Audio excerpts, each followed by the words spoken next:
to tell you. I'm on Flomax, I'm on tamsulosin. So it's an interesting complication that we deal with routinely. So prophylaxis treatment should be started earlier and extended longer for patients who are high risk, such as these.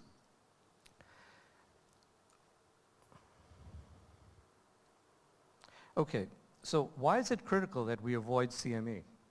Well, I don't know about you, but here 43 to 47% of all my cataract patients are premium patients. In other words, they have multifocal lenses or they have toric lenses or a combination of both.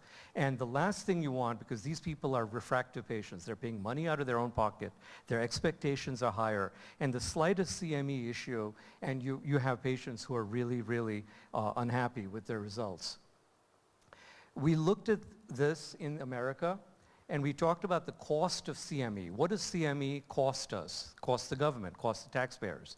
So 140,000 Medicare patients were looked at over a 4-year period, and they were stratified for 1 year, those with CME and those without CME. And interestingly, the ophthalmic claims alone were $3,300 more for those patients with CME. This is to the government. And obviously this substantial cost, is an issue. I also contend to you it's a greater issue for you as doctors, because if you have a patient with CME, not only do you have an unhappy patient who's constantly on your doorstep, but it costs you more time in terms of the visits and dealing with these complications. So it's obviously better to prevent CME rather than to treat it. Shahar Tauber, when he was at Yale, printed this very small study, which I just want to share with you.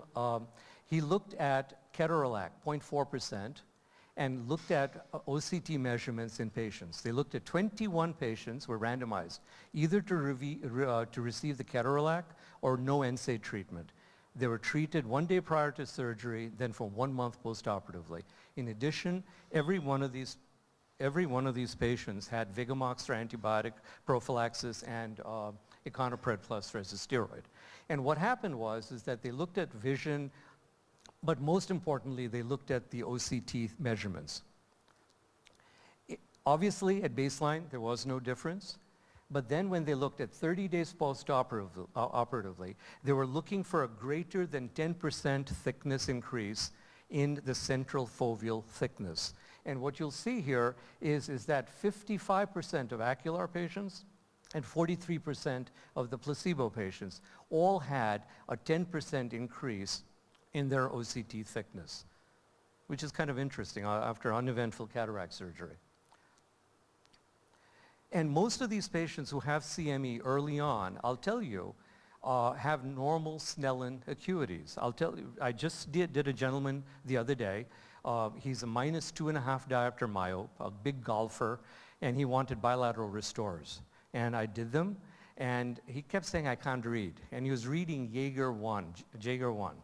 And I kept and then he went on vacation, I was on vacation, and he comes back, his vision's down to about Jaeger 3 or 4, and when I did OCTs on his macula, they looked like volcanoes on both eyes. Very embarrassing. I should have picked it up sooner, but this is the point. You don't notice it unless you're looking for it, so you have to be on the lookout.